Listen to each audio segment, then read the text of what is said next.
দায়িত্ব গ্রহণের এক সপ্তাহ পর নরেন্দ্র মোদীর সঙ্গে টেলিফোনে কথা বললেন ট্রাম্প। দুই দেশের নিরাপত্তা ও সহযোগিতার পাশাপাশি আলোচনায় গুরুত্ব পায় আঞ্চলিক ইস্যু। মার্কিন সাহায্য স্থগিতের পর দেশে দেশে বন্ধ মানবিক সহায়তা। আফগানিস্তানে অনাহারে ভুগছে লাখ লাখ বাসিন্দা, খবর গণমাধ্যমের। এবং ভারী বৃষ্টিতে আকস্মিক বন্যার কবলে ফ্রান্সের পশ্চিমাঞ্চল, তলিয়ে গেছে ঘরবাড়ি, রাস্তাঘাট। সরিয়ে নেওয়া হচ্ছে বাসিন্দাদের, রেড অ্যালার্ট জারি।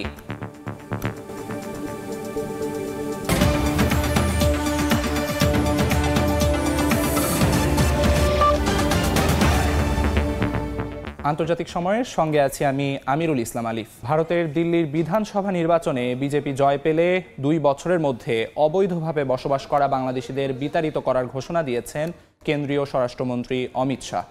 এক নির্বাচনী জনসভায় অংশ নিয়ে অমিত শাহ অভিযোগ করে বলেন, অবৈধ বাংলাদেশি এবং রোহিঙ্গাদের ভোটের ভিত্তিতে এতদিন দিল্লিতে নির্বাচনে জিতে আসছে আম আদমি পার্টি। এর আগে গেল শনিবার এক জনসভায় অমিত শাহ দাবি করেছিলেন, আম আদমি সরকার তাদের নিয়ন্ত্রণাধীন জেলা প্রশাসনের সহায়তায় অবৈধ বাংলাদেশিদের আশ্রয় দিচ্ছে। 70 আসনের দিল্লি বিধানসভায় আগামী 5 ফেব্রুয়ারি ভোট গ্রহণ হবে, আর ফলাফল প্রকাশ করা হবে আগামী 8 ফেব্রুয়ারি।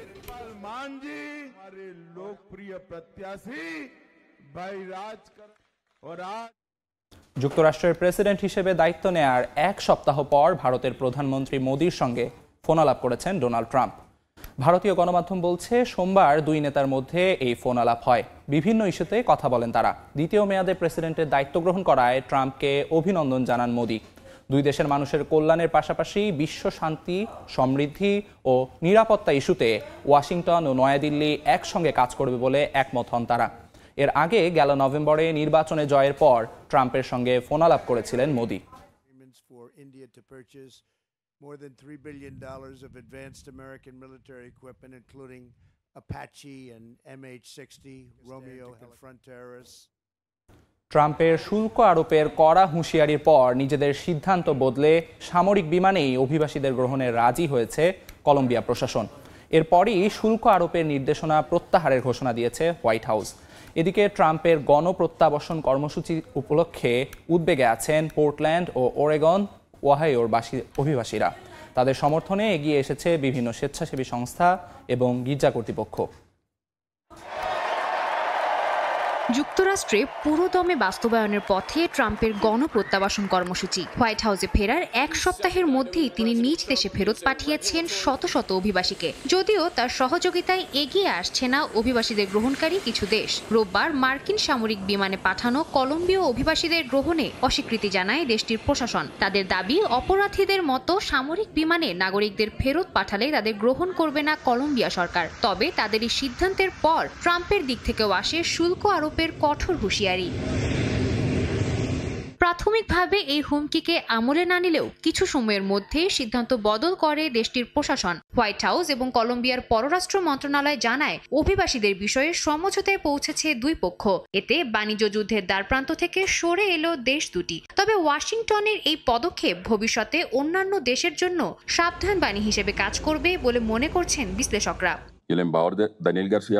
যুক্তরাষ্ট্রের সঙ্গে আমাদের দ্বন্দ্বের অবসান হয়েছে। আমরা একটি চুক্তিতে পৌঁছেছি। কিছুদিনের মধ্যেই কলম্বিয়ার পররাষ্ট্রমন্ত্রী লুই গিলবার্তো মুরিলো এবং মুখপাত্র ড্যানিয়েল গার্সিয়া পেনা ওয়াশিংটন সফরে যাবেন। এতে দুই দেশের কূটনৈতিক সম্পর্কের বিষয়ে আলোচনা হবে। এদিকে প্রত্যাবাসন নিয়ে উদ্বেগে সময় কাটাচ্ছেন পোর্টল্যান্ড, ওরেগন এবং ওহাইওর অভিবাসীরা। যে কোনো মুহূর্তে নির্বাহী আদেশ জারি করে তাদের যুক্তরাষ্ট্রে বসবাসের বৈধতা শেষ করে দেবেন ট্রাম্প, এই আশঙ্কায় দিন গুনছেন তারা। এ অবস্থায় তাদের সাহায্যে এগিয়ে এসেছে বিভিন্ন স্বেচ্ছাসেবী সংগঠন। বেশ কিছু গির্জায় আয়োজন করা হয়েছে প্রার্থনা সভার। সাদিয়া তাসনিম, সময় সংবাদ। মার্কিন প্রেসিডেন্টের গ্রিনল্যান্ড কিনতে চাওয়ার জোরাজোরির মধ্যেই আর্কটিক অঞ্চলে সামরিক শক্তি বাড়ানোর উদ্যোগ দিয়েছে ডেনমার্ক। সোমবার এক সংবাদ সম্মেলনে অঞ্চলটিতে নজরদারি বাড়ানো ও নিরাপত্তার লক্ষ্যে 205 কোটি মার্কিন ডলার ব্যয়ের ঘোষণা দিয়েছেন দেশটির প্রতিরক্ষামন্ত্রী। মার্কিন প্রেসিডেন্ট হিসেবে নির্বাচিত হবার পর থেকেই গ্রিনল্যান্ড কিনে নেওয়ার জন্য ডেনমার্কের প্রধানমন্ত্রীকে চাপ দিয়ে আসছেন ডোনাল্ড ট্রাম্প। যে কোনো উপায়ে অঞ্চলটি নিয়ন্ত্রণে নিতে বদ্ধপরিকর নতুন মার্কিন প্রেসিডেন্ট। যদিও তার প্রস্তাবে রাজি নয় ডেনমার্ক প্রশাসন, উল্টো ট্রাম্পের কাছে গ্রিনল্যান্ড বিক্রির যাবতীয় সম্ভাবনাকে নাকচ করে দিয়েছে দেশটি। এবার আর্কটিক অঞ্চলে নিজেদের সামরিক শক্তি বাড়ানোর উদ্যোগ নিয়েছে ডেনমার্ক। অঞ্চলটিতে 3টি নতুন জাহাজ মোতায়েন, 2টি দূরপাল্লার ড্রোন এবং স্যাটেলাইট স্থাপনের জন্য 205 কোটি মার্কিন ডলার ব্যয়ের ঘোষণা দিয়েছে দেশটি। সোমবার এক সংবাদ সম্মেলনে ডেনমার্কের প্রতিরক্ষা মন্ত্রী ট্রোয়েলস লুন্ড বলেন, প্রতিরক্ষা ব্যবস্থা শক্তিশালী করার লক্ষ্যেই এই সিদ্ধান্ত নেওয়া হয়েছে। চলতি বছরের শেষে সামরিক খাতে তহবিল আরও বাড়ানোর পরিকল্পনা করা হবে বলেও জানান তিনি। এর আগে গ্রিনল্যান্ডের মালিকানা নেয়ার জন্য ডেনমার্কের প্রধানমন্ত্রীকে হুমকি দেন মার্কিন প্রেসিডেন্ট। একাধিক ইউরোপীয় কর্মকর্তাদের বরাত দিয়ে এমন প্রতিবেদন প্রকাশ করে ব্রিটিশ সংবাদ মাধ্যম ফিনান্সিয়াল টাইমস। বিশেষজ্ঞরা বলছেন, ট্রাম্পের গ্রিনল্যান্ড কেনার হুমকির জবাবেই আর্কটিক অঞ্চলে সামরিক সক্ষমতা বাড়ানোর উদ্যোগ নিয়েছে ডেনমার্ক। অন্তরা সেন, সময় সংবাদ। যুক্তরাষ্ট্রের 90 দিনের ত্রাণ নিষেধাজ্ঞায় অনাহারে ভুগছেন আফগানিস্তানের লাখ লাখ বাসিন্দা। মার্কিন সহায়তা ছাড়া অনাহারে থাকা অর্ধেক জনগণের খাদ্যের চাহিদা মেটাতে পারবে বিশ্ব খাদ্য কর্মসূচি। আফগানিস্তানের ত্রাণ সহায়তার 40% যুক্তরাষ্ট্র থেকে আসত বলে জানা গেছে। যুক্তরাষ্ট্রের বৈদেশিক ত্রাণ উদ্যোগ দেশটির নাগরিকদের স্বার্থে কাজে লাগছে না, এমন অভিযোগ এনে প্রেসিডেন্ট ডোনাল্ড ট্রাম্প আগামী 90 দিনের জন্য সব বিদেশি সহায়তা স্থগিত করেছেন। আগামীতে গুরুত্বের ভিত্তিতে পুনরায় যাচাই বাছাই করে সহায়তার সিদ্ধান্ত নেবে হোয়াইট হাউস। ট্রাম্পের এমন কঠোর সিদ্ধান্তে থমকে গেছে অনেক দেশের জীবন ব্যবস্থা। বিশেষজ্ঞদের মতে এই সিদ্ধান্তে সবচেয়ে বেশি ক্ষতির সম্মুখীন হয়েছে আফগানিস্তান। যুদ্ধবিধ্বস্ত দেশটির 40% ত্রাণ যুক্তরাষ্ট্র থেকে আসত। বিশ্ব খাদ্য কর্মসূচির প্রধান জানান, যুক্তরাষ্ট্রের ত্রাণ দিয়েও আফগানিস্তানের 60 লাখ মানুষের জন্য শুধু একবেলার খাদ্যের যোগান দেওয়া সম্ভব হয়েছে, তাও আবার শুধু রুটি আর চা। আর ট্রাম্পের এই ঘোষণার পর ডব্লিউএফপির কাছে মাত্র অর্ধেক জনগণের জন্য খাদ্যের মজুদ আছে বলে জানান তিনি। আফগানিস্তানের কান্ট্রি ডিরেক্টর সাইওয়েলি জানান, সাম্প্রতিক বছরে আফগানিস্তানে অনাহারে থাকা মানুষের সংখ্যা কমলেও যুক্তরাষ্ট্রের মতো একটি দেশের ত্রাণ সহায়তা বন্ধ হয়ে গেলে এর প্রভাব কাটিয়ে ওঠা কঠিন হয়ে পড়বে। এটা সত্যি যে আফগানিস্তানে দুর্ভিক্ষে থাকা মানুষের সংখ্যা 2,30,00,000 থেকে কমে 1.5 কোটিতে নেমে এসেছে, কিন্তু এই সংখ্যাটাও একেবারে কম না। বর্তমানে দেশটির 1/3 জনগণ অনাহারে দিন কাটাচ্ছে। আশা করছি সিদ্ধান্তটি পুনর্বিবেচনা করা হবে। 2021 সালে তালেবান আফগানিস্তানের ক্ষমতায় আসার পরে দেশটির সকল উন্নয়ন ও আর্থিক সহায়তা বন্ধ করে দেয়া হয়। ব্যাংকিং খাতের ওপরও নিষেধাজ্ঞা দেয়া হয়। সম্প্রতি নারীদের প্রতি বৈষম্যমূলক আচরণের কারণে অনেক দেশ তালেবান সরকারের আমলে দেশটিতে ত্রাণ সহায়তা কমিয়ে দেয়। এর মধ্যে এনজিওতে নারী কর্মী নিয়োগে নিষেধাজ্ঞা বিশেষ ভূমিকা রেখেছে বলে মনে করছেন বিশেষজ্ঞরা। আবার গাজা, সুদান, ইউক্রেনের মানবিক সংকটের কারণে আফগানিস্তানে ত্রাণের পরিমাণ কমে গেছে বলে মন্তব্য করছেন তারা। মালিহা সুরাওয়ার্দী, সময় সংবাদ। ভারী বৃষ্টিপাতের কারণে বন্যা দেখা দিয়েছে ফ্রান্সের পশ্চিমাঞ্চলীয় দেশ কয়েকটি শহরে। তলিয়ে গেছে ঘরবাড়ি, রাস্তাঘাট। সরিয়ে নেওয়া হচ্ছে বাসিন্দাদের। সোমবার অঞ্চলটিতে রেড অ্যালার্ট জারি করেছে দেশটির আবহাওয়া দফতর। পানিতে থই থই চারপাশ, কোনটি রাস্তা আর কোনটি নদী কিছুই যেন বোঝার উপায় নেই। হারমেনিয়া ঝড়ের পর ভারী বৃষ্টিপাতের কারণে বন্যা দেখা দিয়েছে ফ্রান্সের পশ্চিমাঞ্চলে। পানিতে তলিয়ে গেছে রেনেস, গুইচেন সহ বেশ কয়েকটি শহর। সোমবার অঞ্চলটিতে রেড অ্যালার্ট জারি করেছে দেশটির আবহাওয়া দফতর। স্থানীয় কর্তৃপক্ষ বলছে, গেল 40 বছরের মধ্যে সবচেয়ে ভয়াবহ বন্যার সম্মুখীন ফ্রান্স। পরিস্থিতি আরো খারাপ হতে পারে বলেও আশঙ্কা করা হচ্ছে। আমি ভয় পাচ্ছি, বিদ্যুৎ চলে যেতে পারে। আমি এমন বন্যা কখনোই দেখিনি। পানির নিচে গাড়ি দেখে আমি আসলেই অবাক। আমি এখানে জন্মেছি, কিন্তু নদীর পানি এভাবে বাড়তে দেখিনি। গেল 2 দিনে পানি অনেক বেশি বেড়েছে। বন্যার কারণে রাস্তাঘাট তলিয়ে যাওয়ায় বন্ধ হয়ে গেছে যান চলাচল। বাড়ি ও গাড়ি পানির নিচে তলিয়ে যাওয়ায় আটকা পড়েছেন অঞ্চলটির বহু বাসিন্দা। তাদের নিরাপদ স্থানে সরিয়ে নিতে কাজ করছে উদ্ধারকারী দল। বুধবার পর্যন্ত এমন পরিস্থিতি থাকবে বলে ধারণা করছে ফ্রান্সের আবহাওয়া দফতর। এদিকে দেশটিতে তুষারপাতের আশঙ্কায় জারি করা হয়েছে কমলা সতর্কতা। অন্তরা সেন, সময় সংবাদ। সরকার বিরোধী আন্দোলনে উত্তাল ইউরোপের দেশ সার্বিয়া। শিক্ষার্থীদের দাবি আদায় না হওয়ায় সোমবার দিনব্যাপী বিক্ষোভ করে শিক্ষার্থীরা। দেশটির সরকার বলছে সব বিষয়ে তদন্ত শেষ হবার পরই সিদ্ধান্ত নেওয়া হবে। অন্যদিকে দাবি আদায় না হলে আন্দোলন আরও জোরদারের হুঁশিয়ারি বিক্ষোভকারীদের। রাতের অন্ধকারে আলো জ্বালিয়ে সার্বিয়ার রাজধানী বেলগ্রেদের রাজপথে নামেন হাজারো মানুষ।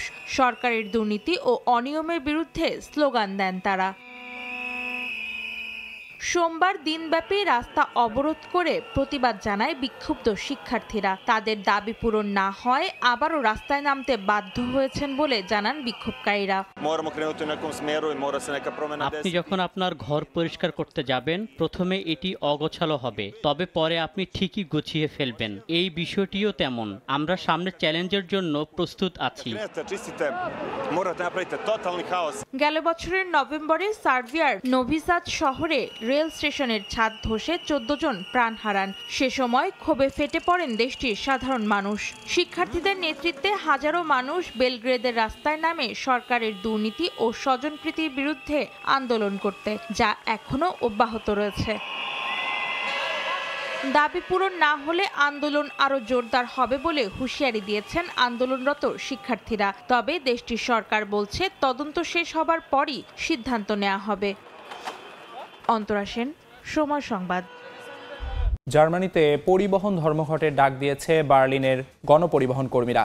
24 ঘন্টার ধর্মঘটের পাশাপাশি দিনভর বৃষ্টিতে বিপাকে পড়তে হয় লাখো মানুষকে। বাস ট্রাম বন্ধ থাকায় স্থানীয়দের সঙ্গে দুর্ভোগে পড়েন প্রবাসীরাও। বার্লিন থেকে গণপরিবহন কর্মী ও ভুক্তভোগী সাধারণ যাত্রীদের ভোগান্তির কথা জানাচ্ছেন বিটু বড়ুয়া। বছর না পেরোতেই জার্মানির রাজধানী বার্লিনে আবারও গণপরিবহন ধর্মঘট। সোমবার মধ্যরাত 3টা থেকে নগরীর গণপরিবহন সংস্থা বার্লিনার ভার্কেহ্রসবেট্রিবে বিবিজির কর্মীদের ডাকা ধর্মঘটে সড়কে দেখা মেলেনি কোনো বাসের, চলেনি কোনো ট্রামও, বন্ধ ছিল মেট্রো রেলও। এদিন বৈরী আবহাওয়ার পাশাপাশি ধর্মঘটের কারণে বিপাকে পড়েন নগরবাসীরা। ব্যক্তিগত গাড়ি না থাকায় পায়ে হেঁটেই কর্মস্থলে যেতে দেখা যায় অনেককেই। শিক্ষার্থীদের উপস্থিতি কম থাকায় বন্ধ ছিল শিক্ষা প্রতিষ্ঠানও। 24 ঘন্টার ধর্মঘটে নাকাল আমরা সবাই। বন্ধ বাস ট্রাম। আমার মনে হয় বিভিজির কর্মীদের এই ধর্মঘটের যৌক্তিকতা আছে। পরিবহন সংস্থা মেনে নিলেই নগরবাসী মুক্তি পাবে। এদিকে আজ দিনভর বৃষ্টি, গাড়ি ঘোড়াও নেই। অনেক শিক্ষার্থী স্কুলে যেতে পারেনি। যত লোকজন আছে সবাই হচ্ছে যে কি দুর্ভোগে পড়ছে। আমাকে প্রায় 3 কিলোমিটার হেঁটে আমার বাসায় যেতে হচ্ছে বার্লিনে।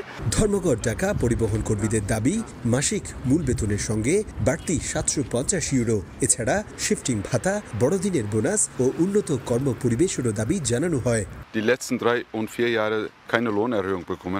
গত 3-4 বছর ধরে 1 টাকাও বেতন বাড়েনি। জার্মানির অন্যান্য শহরে গাড়ি চালকদের বেতন দেখুন আর আমাদের বার্লিনের অবস্থা দেখুন। এটা বৈষম্য। এদিকে বাসা ভাড়াও বেড়েছে, জিনিসপত্রের দাম নাগালের বাইরে। যে বেতন পাই সংসার চালানো দায়। তাই আশা করছি কর্তৃপক্ষ দাবি মেনে নেবেন। গেল 15 জানুয়ারি সংশ্লিষ্ট কর্তৃপক্ষের সঙ্গে দফায় দফায় আলোচনা করেও দাবি আদায় করতে পারেনি শ্রমিকদের সংগঠন ভেআডি। বার্লিনের গণপরিবহন সংস্থার কর্মীদের দাবি, গত 2 বছরেও সবকিছুর দাম বাড়লেও বাড়েনি তাদের কর্মঘণ্টার দাম। তাই এবারও দাবি না মানা হলে আন্দোলন আরও দুর্বার করার হুমকি তাদের। জার্মানির বার্লিন থেকে বিটু বড়ুয়া, সময় সংবাদ। টানা 7মবারের মতো বেলারুশের প্রেসিডেন্ট নির্বাচিত হলেন আলেকজান্ডার লুকাশেঙ্কো। মোট ভোটের 86.82% পেয়ে জয়ী হয়েছেন তিনি। কোনো প্রতিদ্বন্দ্বী 5% বেশি ভোট পাননি। স্বাধীনতার পর বেলারুশে এ পর্যন্ত যে কয়বার নির্বাচন অনুষ্ঠিত হয়েছে প্রতিবারই জয়ী হয়েছেন লুকাশেঙ্কো। বেলারুশের নির্বাচন মিথ্যা সাজানো নাটক বলে অভিযোগ করেছে পশ্চিমা বিশ্ব। সোভিয়েত ইউনিয়নের পতনের পর স্বাধীন দেশের মর্যাদা পায় বেলারুশ। 33 বছরের ইতিহাসের মধ্যে 30 বছরই দেশটির প্রেসিডেন্টের দায়িত্বে রয়েছেন আলেকজান্ডার লুকাশেঙ্কো। 2025 সালে নির্বাচনেও জয়ী হয়ে প্রেসিডেন্ট হিসেবে তার মেয়াদকাল আরও 5 বছর বাড়ল। স্থানীয় সময় রোববার দেশটিতে জাতীয় নির্বাচন অনুষ্ঠিত হয়। সোমবার নির্বাচনের ফলাফল ঘোষণা করে নির্বাচন কমিশন। জাতীয় নির্বাচনে মোট ভোটের ৮৬.৮২% ভোট পেয়ে জয়ী হয়েছেন লুকাশেঙ্কো। নির্বাচনে অংশ নেওয়া অন্যান্য প্রতিদ্বন্দ্বীদের কেউই ৫%-এর বেশি ভোট পাননি। প্রায় ৭০ লাখ ভোটার ভোট দিয়েছেন বলে জানিয়েছে নির্বাচন কমিশন। যদিও লুকাশেঙ্কো বাদে অংশ নেওয়া 4 প্রতিদ্বন্দ্বী তার প্রতি অনুগত ছিলেন বলে জানা গেছে। রোববার নির্বাচনের ফলাফল প্রকাশের পর সাংবাদিকদের এক প্রশ্নের জবাবে লুকাশেঙ্কো বলেন, চলতি বছরের যে কোনো দিন বেলারুশে ওরেশনিক ক্ষেপণাস্ত্র মোতায়েন করা হতে পারে। বেলারুশকে সুরক্ষা প্রদানের জন্য এক ওরেশনিকই যথেষ্ট। লুকাশেঙ্কোকে অভিনন্দন জানিয়েছেন পুতিন। বলেন, এই নির্বাচনে প্রমাণ করে দিয়েছে বেলারুশে লুকাশেঙ্কোর জনপ্রিয়তা। অভিনন্দন বার্তায় তাকে প্রিয় অতিথি হিসেবে সম্বোধন করে মস্কোতে আমন্ত্রণ জানান পুতিন। চীনের প্রেসিডেন্ট শি জিনপিংও লুকাশেঙ্কোকে অভিনন্দন জানিয়েছেন।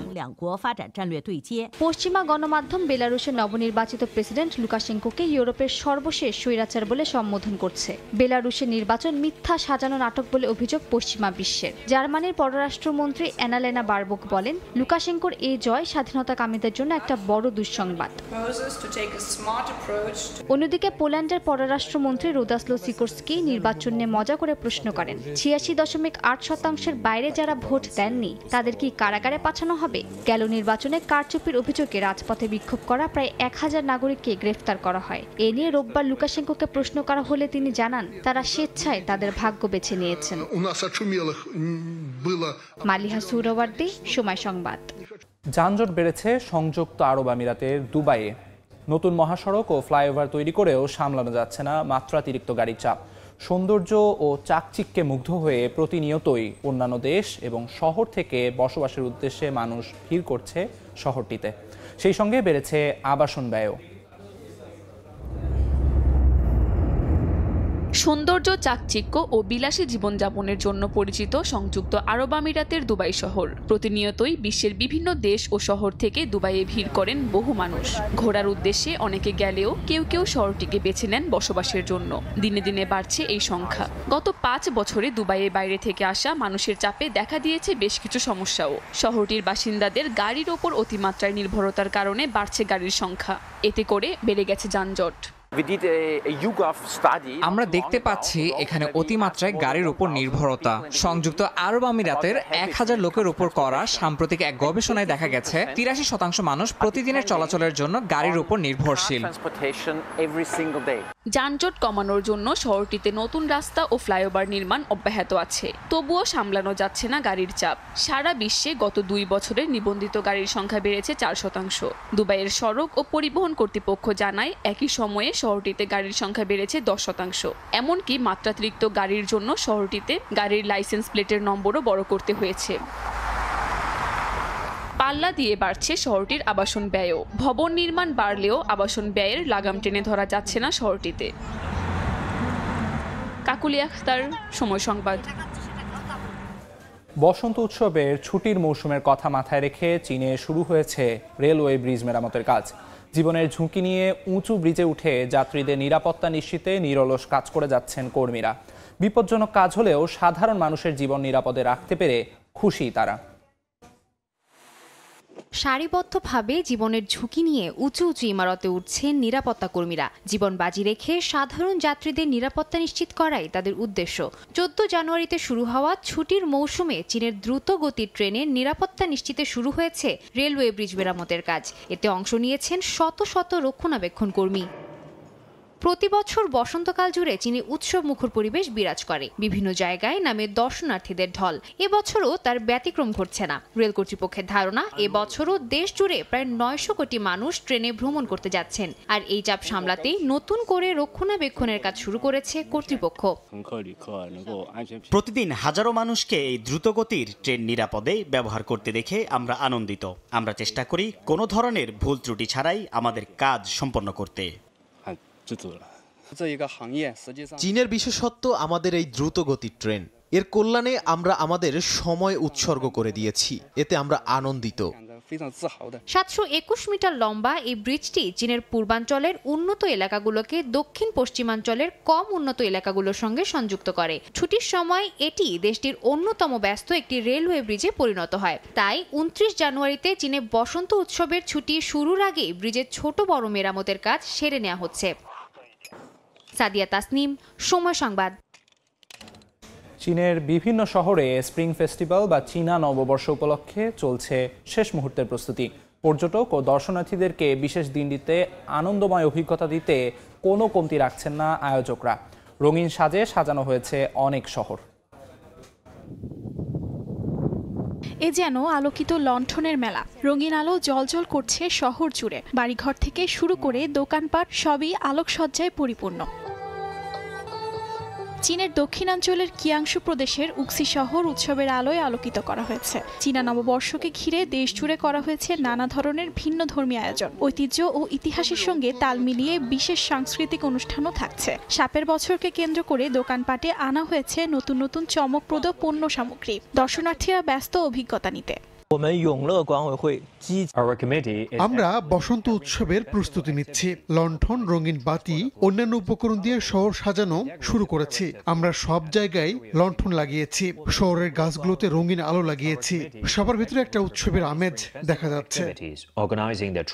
এদিকে চীনের দক্ষিণাঞ্চলের শানশা শহরের বাসিন্দারাও শহর সাজাতে ব্যস্ত সময় পার করছেন। ঐতিহ্যবাহী লাল কাপড় দিয়ে সাজানো হয়েছে চারিদিক। ফু অক্ষর দিয়ে সাজানো হচ্ছে পরিবেশ, যা ঐতিহ্য অনুসারে সৌভাগ্যের প্রতীক। এবছর 29 জানুয়ারি থেকে শুরু হবে চীনা নববর্ষ উৎসব। অর্জিতা শেহজিন, সময় সংবাদ। এই ছিল আন্তর্জাতিক সময়। সঙ্গে থাকুন সময়ের।